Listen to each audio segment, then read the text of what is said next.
좋습니다.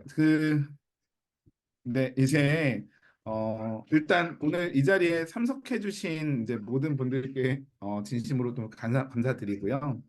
지금 보고 계시는 화면에 나와 있는 요 슬로건처럼 나를 찾고 우리로 가는 여정이라는 이 슬로건, 예, 거꾸로 캠퍼스가 갖고 있는 가치를 굉장히 잘 담고 있는 슬로건이라고 말씀드릴 수 있어요. 네, 지금 혹시 아빠 소리가 들리나요? 네. 안 들리나요? 네, 죄송합니다. 제 집에 있는데 네, 저희 딸이 저를 애타게 찾고 있는 그 소리가 네, 중간중간 들릴 수도 있는데 네, 좀 이해해 주시고요. 네. 자, 이 슬로건에 나와 있는 것처럼 저희는 학생들이 이 안에서 진짜 나를 찾고 그리고 우리가 되어서 함께 문제를 해결해 나가는 그런 여정을 밟아 나가길 기대하고 있는데요. 이 모습이 어떻게 이 여정이 어떻게 거캠에서 이루어지고 있는지를 지금부터 차분하게 거캠어들과 함께 그리고 코칭 교사 선생님들과 함께 같이 말씀을 드려보도록 하겠습니다.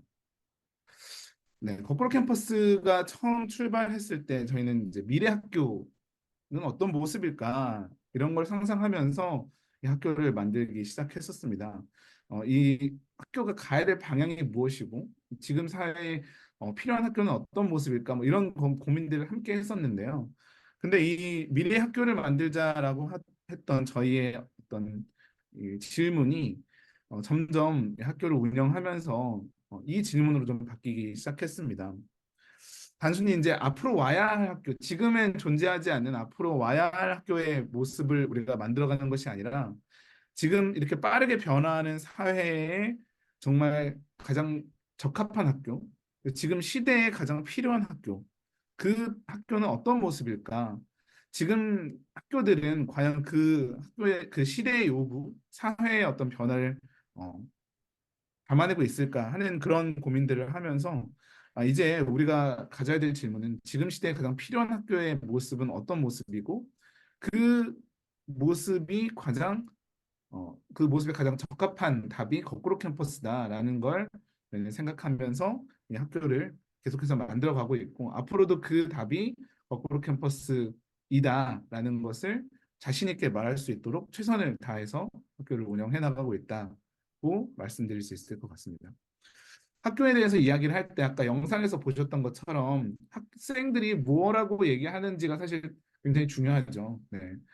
그래서 우리 거캠을 졸업한 학생들은 거캠을 뭐라고 얘기하는지 몇몇 학생들의 이야기를 좀 가져와 봤는데요. 일단 네, 별명을 쓰고 있는 건 다 이제 익숙해지셨으니까 낑깡이라는 별명을 쓴 학생 누군가를 따라가기보다 주도적으로 나만의 길을 만들어서 살고자 하는 경향이 커졌다는 얘기를 해줬습니다.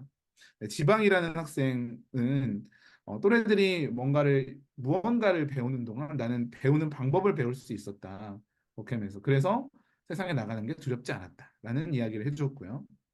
다다라는 우리 졸업생은 조금 다른 이야기. 혼자 실패하는 게 아니라 팀이 같이 도전하고 같이 실패하고 또 같이 성장한 덕분에 어, 모험 속에서 빠르게 회복할 수 있었다라는 이야기를 해주기도 했습니다. 학부모님들은 뭐라고 하셨을까요? 이제 키워드를 한번 보시면 네, 스스로 학습하고 스스로 성장하고 스스로 헤쳐나간다. 뭔가 하고 싶은 것이 많아졌다. 뭐 이런 이야기를 학부모님들께서 해주셨어요. 자, 어떤 학교길래 이런 이야기를 학생들과 학부모님들이 하는지 요거 궁금하지 않으신가요? 저희가 이제 이 학생들과 학부모님들의 이야기를 한번 좀 계속해서 저희가 이제 졸업하고 난 학생들의 이야기도 계속 듣고 있고 그걸 컨텐츠로 해서 계속해서 이제 만들고 있는데 그 글들을 쭉 살펴보면서 한번 정리를 해봤습니다. 학생들은 어떤 학교라고 거꾸로 캠퍼스를 이야기하고 있는지. 그래서 첫 번째, 나에 대해 이해하고 진짜 나를 찾을 수 있는 학교다. 네. 그리고 내 삶의 방향을 찾을 수 있게 된다, 여기에선. 그리고 삶을 그 방향으로 잘 나아갈 수 있도록 삶을 주도적으로 살아나갈 수 있는 힘을 기를 수 있는 학교라고도 얘기해주고 있고요. 삶의 과정에서 그런 여정을 밟아 나가는데 만날 수 있는 무수히 많은 문제들을 협력적으로 해결할 수 있는 힘도 여기서 기를 수 있다라는 이야기도 해줬습니다. 네, 학생들과 학부모님의 이야기를 종합해 봤을 때 이런 이야기가 나오는 네, 학교 또 궁금하지 않으신지. 네, 그리고 저희만 이렇게 뭐 칭찬하고 있는 게 아니라 여러 언론에서도 거꾸로 캠퍼스를 주목하고 계시고 그리고 여러 중요한 분들이 어, 많이 오셨습니다. 제가 추구하는 바를 좀 설명을 해드릴게요. 사실 저희는 미래 역량 중심 교육이라고 하는 걸 실제로 실현시켜 보자라고 하는 그 비전을 갖고 있습니다. 이 미래 역량 중심 교육을 실현시키려고 하는 건 사실 모든 교육이 다 그렇긴 합니다. 근데 저희 거꾸로 캠퍼스가 자신 있게 말씀드릴 수 있는 것은 이 미래 역량 중심 교육이라는 것을 말로만 실현하는 게 아니라 진짜 살아 숨쉬는 교육으로 지금 우리가 진짜로 보고 듣고 느낄 수 있는 진짜로 역량이 개발되는 그런 교육을 할 수 있는 곳이 바로 거꾸로 캠퍼스라고 말씀드릴 수 있고요. 그 여러 역량들 중에서 우리가 가장 중요하다고 생각하는 역량이 무엇인지 말씀드린다면 저는 이 두 가지라고 말씀드릴 수 있습니다. 이 삶을 살아나가는 데 있어서 학생이 진짜 내가 되어서 나를 내가 진짜 주도해 나가는 삶을 살 수 있는 그런 힘, 즉 삶에서의 자기 주도성, 그리고 이 복잡 다양한 세상에서 만나는 여러 가지 문제들을 해결할 수 있는, 그것도 협력적으로 해결할 수 있는 협력적 문제 해결 능력이 가장 중요한 키가 되는 역량이라고 저희는 생각하고 있고요. 이 두 가지를 정말 잘 길러낼 수 있는 그런 학교라고 생각하고 있습니다.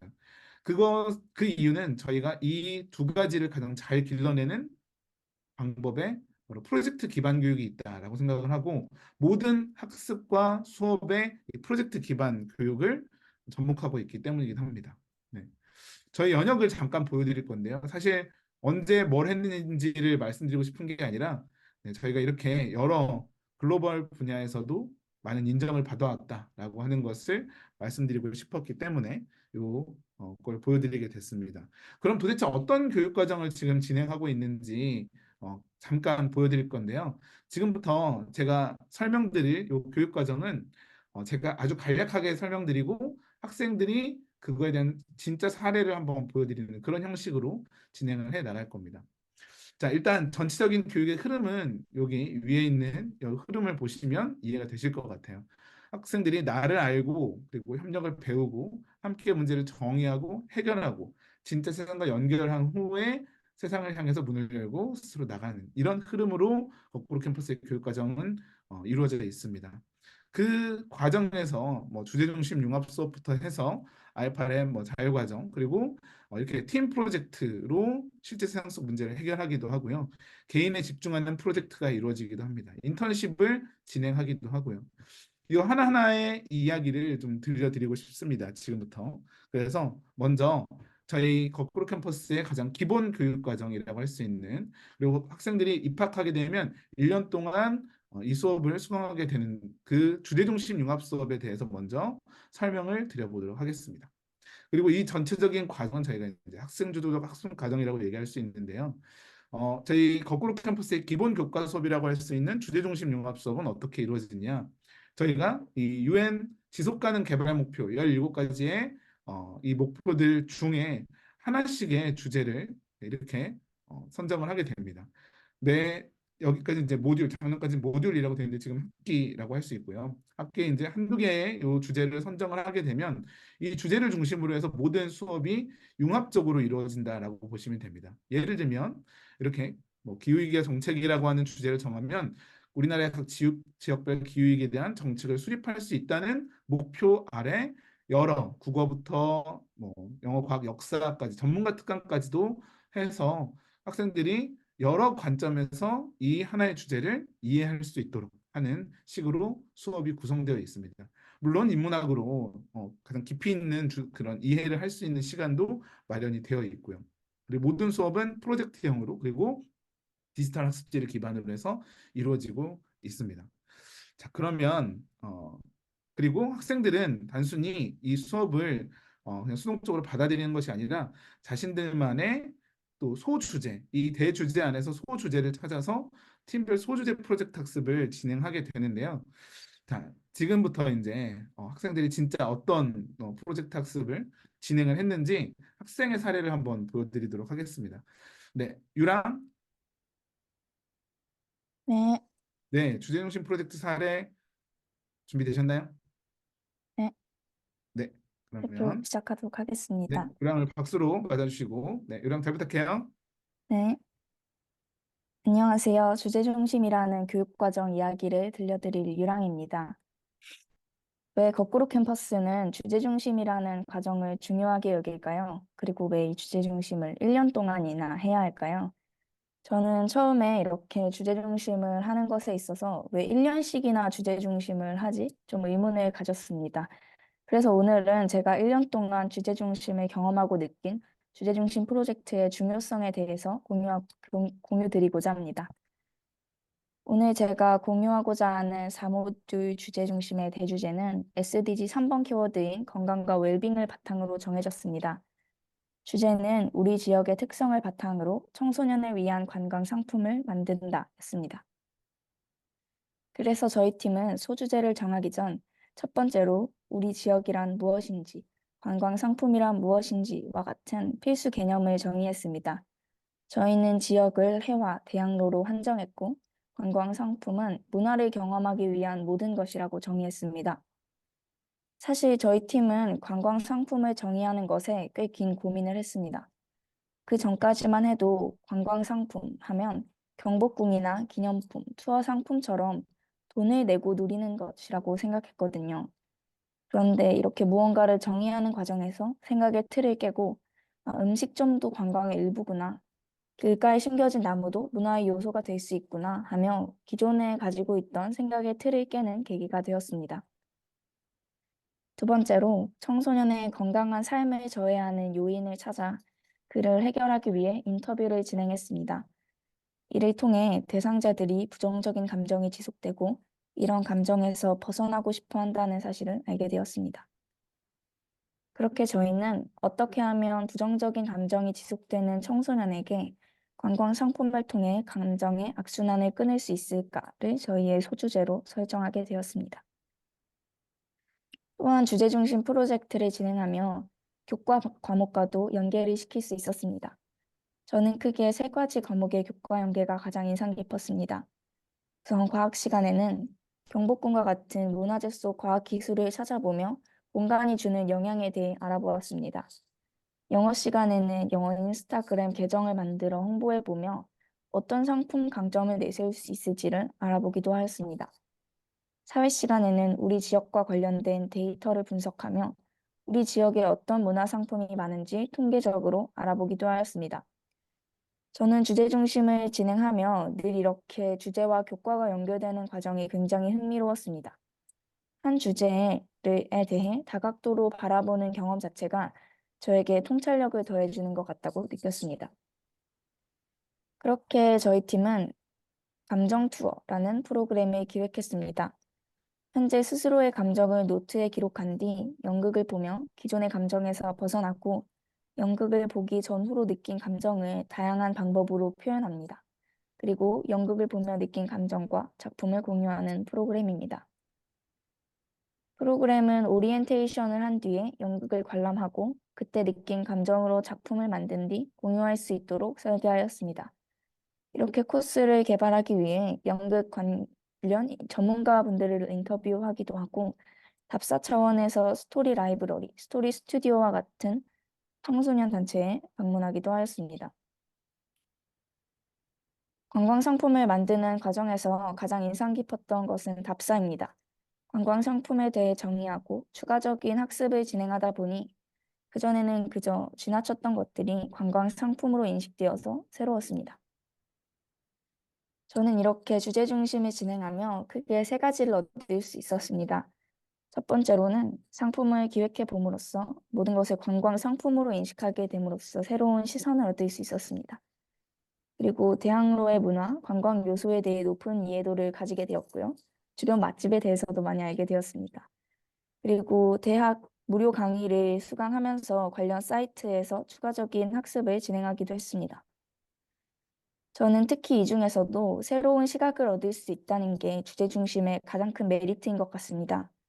제가 그동안 경험한 네 번의 주제 중심에서 저는 모두 새로운 배움을 얻고 다른 시각에서 주제에 접근해 볼 수 있는 기회가 있었습니다.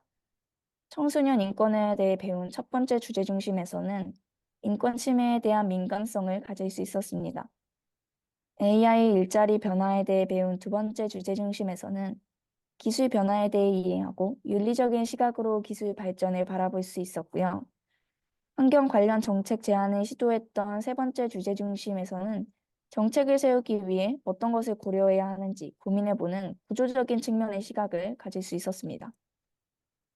그래서 저는 왜 주제 중심일까? 라는 질문에 새로운 시각을 얻을 수 있어서 라고 답할 수 있을 것 같습니다. 지금까지 저의 이야기를 들어주셔서 감사합니다. 네, 고맙습니다. 네, 박수 보내주시고, 네, 멋진 주제중심 프로젝트를 진행을 하셨네요. 네, 그렇죠. 저희가, 잠시만요. 화면 보이시죠? 그, 교과 수업을 하고, 네, 그 교과 수업을 연결해서 자신들만의 프로젝트로 또 만들어낸 멋진 유랑의 그 사례를 보셨는데요. 이렇게 그 주제중심 융합 수업을 통해서는 학생들이 새로운 시각을 얻기도 하고, 또 다양한 또 실천을 진행을 하기도 하는데, 많은 경험을 할 수 있는 그런 수업 사례를 좀 보셨고요. 네, 두 번째로 이제 보실 수업, 그러니까 그 과정은 개인 주제 프로젝트에 대한 설명을 좀 드려보도록 하겠습니다. 거꾸로 캠퍼스의 이 학생 주도적 학습 과정에서 빼놓을 수 없는 교육 과정인데요. 이 개인 주제 프로젝트는 자신의 관심사와 흥미, 그 진로에 기반해서 학생 스스로 주제를 선정하는 것을 넘어서 스스로 목표를 설정하고 뭐 계획 수립하고 실행하고 성찰하면서 실제로 이제 결과물들을 만들어낼 수 있는 그런 프로젝트라고 말씀드릴 수 있습니다. 어떻게 보면 거꾸로 캠퍼스에서 이루어지는 이 나를 찾고 우리로 가는 여정의 출발점이라고, 그 나를 찾는 여정의 출발점이라고 보시면 될 것 같고요. 학생들이 깊이 있는 학습을 진행하고 또 다양한 탐구를 진행하면서 이렇게 다양한 뭐 웹사이트를 비롯해서 뭐 유튜브 채널을 만든다거나 아니면은 어, 웹 디자인부터 좀 이런 학술적인 그런 프로젝트까지 되게 다양한 그런 프로젝트를 진행을 하게 됩니다. 그래서 오늘 여러분들께 자신이 진행한 개인 주제 프로젝트에 대해서 소개를 해주기 위해서 준비를 한 우리 겉캠버가 한 명 있는데요. 네, 하늘, 네, 네, 준비됐나요? 네, 준비되었습니다. 네, 하늘 발표 시작해 주세요. 네, 안녕하세요. 저는 학교서의 문제 해결이라는 개인 주제 프로젝트를 진행한 하늘이라고 합니다. 오늘은 제 개인 주제 프로젝트 6개월간의 여정에 대해 말씀드리려 합니다. 저는 이 여정을 통해 소외로 인한 외로움을 극복하게 되었는데요. 먼저 저의 경험에 대해서 설명드려야 될 것 같습니다. 저는 초등학교 시절 친구들 사이에서 소외된 경험이 있습니다. 이 과정에서 소외로 인한 외로움을 느끼게 되었고, 이는 저에게 정신적 충격과 트라우마를 안겨주었습니다.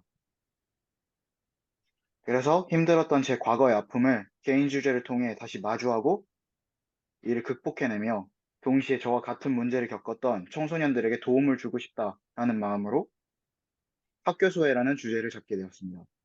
학교소외란 학교 내에서 학생이 다른 학생들과 친밀감이나 소속감을 느끼지 못하고 배제되거나 외면되는 상황을 흔히 말합니다. 저는 여기서 제일 힘들었던 문제인 외로움을 핵심 키워드로 잡고 주제 학습을 진행하게 되었습니다. 먼저 학습은 총 3단계로 나누어 진행하였는데요. 첫 번째로 주제에 관한 기본 학습을 하는 단계인 주제 탐색, 두 번째로 주제에 대해 깊이 탐구하며 프로젝트를 구체화해 나가는 단계인 주제 탐구, 마지막으로 구체화를 통해 마무리된 프로젝트의 결과물을 만드는 단계인 산출물 제작 단계로 나뉘어져 있습니다.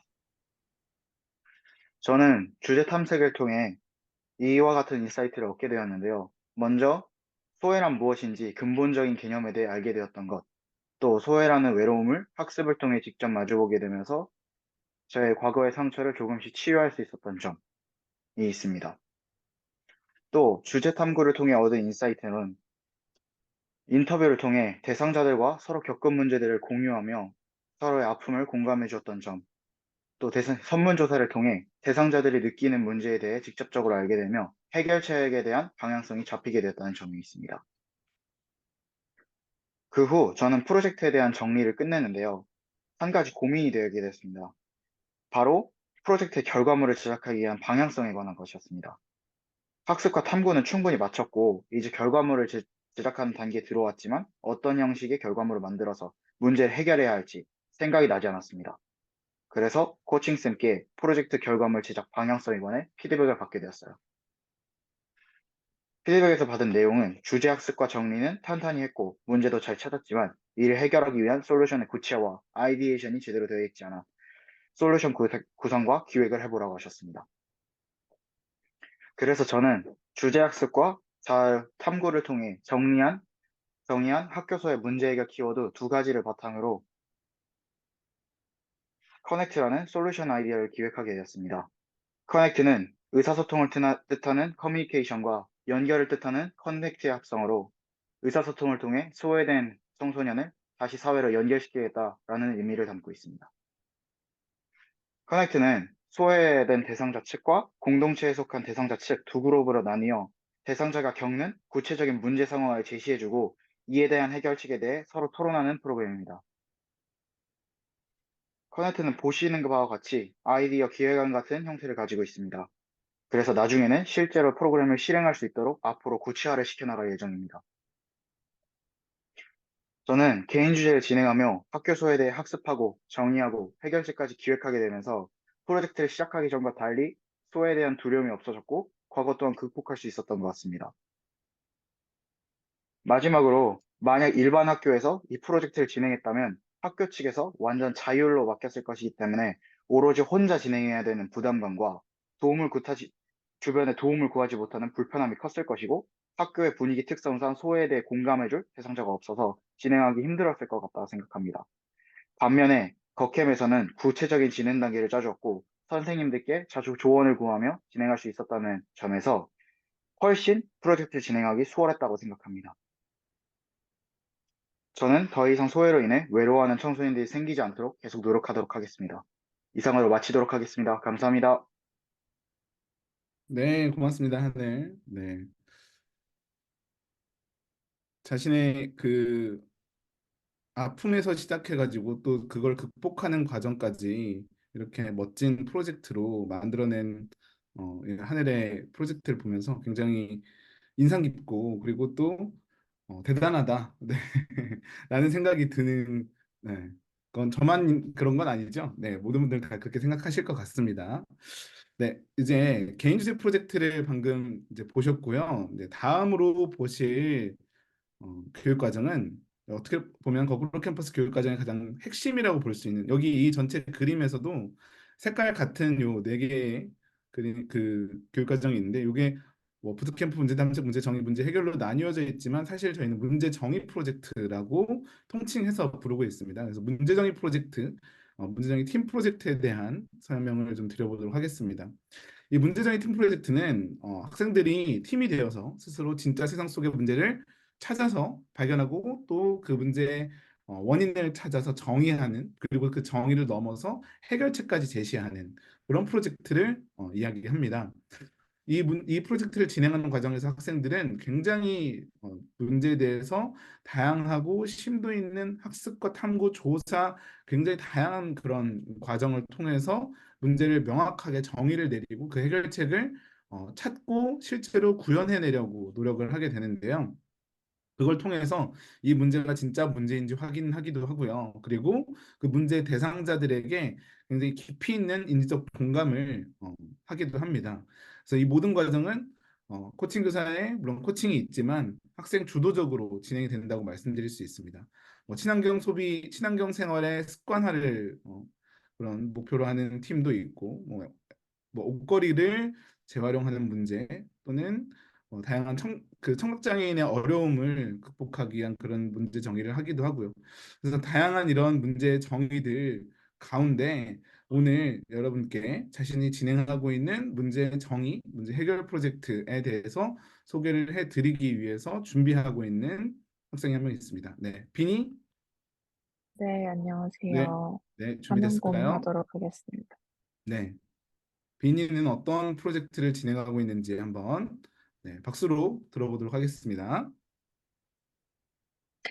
네, 안녕하세요. 비니입니다. 오늘 저는 중고등학생 자녀 그리고 부모 사이 대화가 불편하게만 느껴지는 것이 문제다 라는 주제로 프로젝트를 진행하고 있는 저희 팀 마음우체부를 바탕으로 문제적인 과정을 설명드리려 합니다. 제가 지금 활동하고 있는 팀 마음우체부는 1년 반 정도 함께한 팀인데요. 네, 저희 팀원들입니다.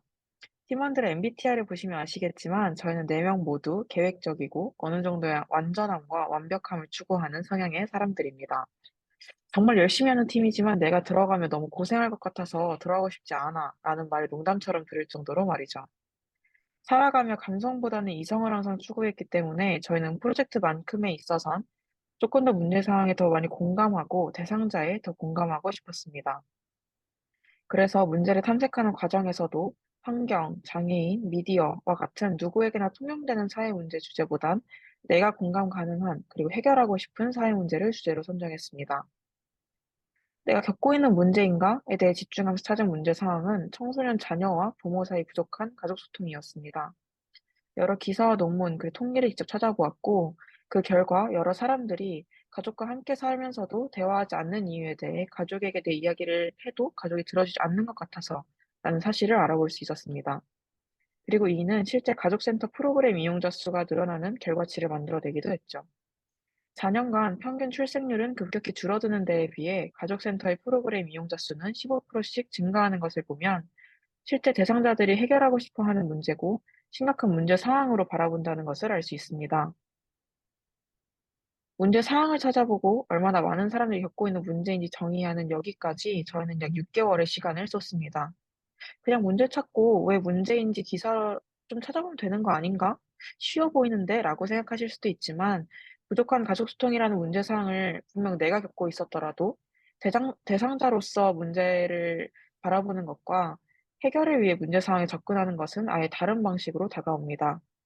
때문에 지금 보고 계신 화면처럼 저희는 모든 것을 기록하고 논의하였고, 이는 그렇게 정리된 회의록과 학습 자료들입니다. 팀은 이전 앞에 하나의 페이지를 만들어내기 위해 이렇게나 많은 자료들을 탐구하고 학습합니다. 내가 잘 모르는 활동, 하지만 앞으로 좋은 결과물을 만들어내기 위해 무엇이든 시작해야 하는 순간 속에 저희는 4명 각자가 합리적이고 실용적이라고 생각하는 활동들을 꺼내기 시작했습니다. 하지만 이러한 과정은 팀으로서 모든 의견을 공유하고 의견을 수용하는 과정이 아닌 팀원을 나무로 생각하는 순간부터 탐색하고 이 사람을 설득해야 하는 과정이라고 느껴지게 만들었습니다. 때문에 저희는 지속해서 이야기하고 또 이야기하고 싸워도 보면서 서로를 이해하고 이러한 부분들을 프로젝트 과정으로 녹여내기 위해서 많이 노력했던 것 같습니다. 이렇게 지나온 문제 정의를 저는 한 가지의 정답을 찾아 나가는 과정으로만 생각하는 것이 아닌 우리가 설정한 주장과 그에 따른 근거를 만들어 나가는 과정, 우리가 소통해야 하는 순간들이라고 이야기합니다. 저희는 서로가 서로를 이렇게 이해하는 순간부터 이전보다 더 많은 인사이트와 방향성을 돋보일 수 있었는데요.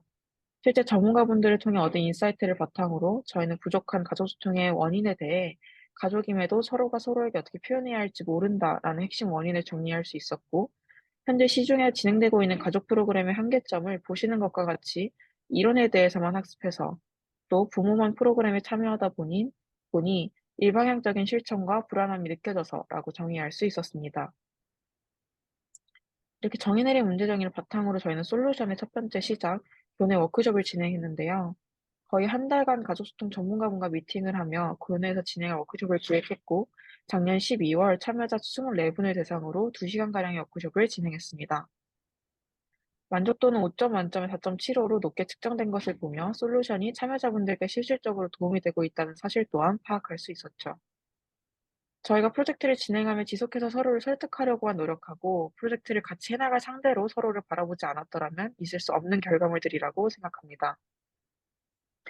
저희는 현재 교내에서 프로토타입 테스트로 진행한 워크숍을 바탕으로 하나의 표현만을 배워 나가는 것이 아닌 실제로 내가 표현을 만들어보고 입 밖으로 던지는 활동 중심 공감 소통 프로그램을 만들어 나가고 있습니다. 이해와 표현을 중심으로 기획된 프로그램은 프로그램 속에서 참여자들이 나를 돌아볼 수 있는 시간, 가족이라는 가면을 쓰던 내가 가면을 벗을 수 있는 순간으로 만들어줍니다. 기존 이론 중심 프로그램이 아닌 공감에 대한 표현과 실천을 중심으로 진행되는 마음축만의 프로그램이죠. 더 나아가 프로그램 이후에도 꾸준히 실천을 돕도록 제작된 어플리케이션을 통해 가족 구성원에게 공통된 공감 소통 경험을 만들어 드리고 있습니다. 내가 원하는 표현이 무엇인지, 또 가족이 원하는 표현은 무엇인지, 그렇게 알아보는 기능, 그리고 그러한 공감 메시지를 전달하는 기능을 중점으로 현재 구글 플레이 스토어와 앱 스토어에 출시하여 사용 가능하도록 만들었습니다. 2022년 8월부터 시작하여 문제 탐색 정의 과정을 넘어왔고, 현재는 이러한 과정을 바탕으로 가족 센터, 그리고 청소년 센터와 연계해 프로그램을 진행하고 있습니다. 앞으로 24년 하반기를 끝으로 센터 연계 프로그램 진행 100회, 그리고 출시한 어플리케이션의 업데이트, 마지막으로 가족소통 툴킷을 제작을 목표로 활동하려고 합니다. 이렇게 저는 문제적인 과정, 그리고 더 나아가 현재 팀원들과 프로젝트를 진행하며 이러한 과정을 멋진 결과물을 만들어내는 순간들이라고만 생각하는 것이 아닌 사람을 이해하는 이유, 그 소통하는 방식에 대해 배워나가는 과정이라고 생각합니다. 그래서 네, 저희 발표는 여기까지 마무리하도록 하겠습니다. 감사합니다. 네, 감사합니다. 네, 박수 한번 주시고요. 네, 참 저희 겉캐머들이지만 저도 보면서 항상 대단하다. 나도 참 배워간다라는 그런 느낌을 느끼게 됩니다. 네, 이 과정을 통해서 네, 단순히 그냥 결과물을 만들어 나가는 것뿐만 아니라 사람을 이해하고 더 성숙해 나가는 그런 과정으로서 자신을 이해하고 있는 이 과정을 이해하고 있는 우리 비니가 너무 멋지다라는 생각을 하게 되고요. 이렇게 뭐 학생들이 프로젝트를 진행하는 과정에서 그냥 단순히 뭔가 해결책을 뭐 아이디어만 내거나 아니면은 뭐 제안해 보거나 뭐 이런 정도가 아니라 직접 뭔가 워크숍도 네, 우리 100회까지 갈 워크숍도 이렇게 직접 만들어서 진행해 보고 어플리케이션 같은 것도 만들어서 출시도 해 보고 하는 것들이 가능하려면은 사실 그 부분에 대한 교육이 함께 있어야 합니다. 그래서 학생들이 이 문제 정의를 넘어서 문제 해결 단계까지 갈 수 있도록 하는 이 교육 과정 안에는 이 알파랩 교육 과정이라고 하는 네, 전문가 함께하는 교육이 있었기 때문에 또 가능한 부분도 있습니다. 그래서 지금부터는 알파랩 교육 과정에 대해서 제가 간략하게 설명을 드리려고 하는데요.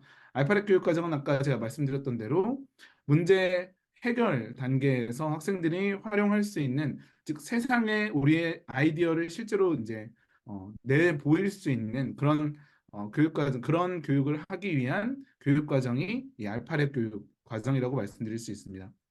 아까 보셨던 것처럼 디자인, 메이킹, 뭐 코딩, 그리고 툴킷, 뭐 글말, 마케팅 등 다양한 알파랩들이 이 버캠에서는 진행되고 있는데요. 이 알파랩들은 사실 계속해서 새로운 시도를 하기도 하고 또 계속 지속되는 그런 알파랩이 있기도 합니다. 왜냐하면 사회가 변하는데 그 변하는 사회에 맞춰서 어떤 교육이 지금의 그 시대의 문제를 해결하는 데 있어서 중요한 교육인가를 항상 고민하면서 새로운 알파랩을 만들어내기도 하고 있습니다. 저희가 지금 진행하고 있는 그런 알파벳들을 하나씩 이렇게 간단하게 보여드리면 생각과 프로젝트를 시각화할 수 있는 디자인 랩을 학생들이 수강을 하기도 하고요. 이렇게 평면에 표현하는 것 말고도 실제 작동하는 제품, 뭐 이렇게 메이킹을 통해서 뭐 회로와 코딩 이런 것들을 활용해가지고 내 생각과 아이디어가 작동하는 제품으로 구현될 수 있는 그런 학습을 할 수 있는 메이킹 랩도 운영을 하고 있고요. 그리고 역시 또 아까 보셨던 어플리케이션 같은 것들을 제작하기 위해서 프로그래밍 언어를 이해할 수 있는 그런 코딩 랩도 함께 운영을 하고 있습니다. 뭐 그 외에도 저희가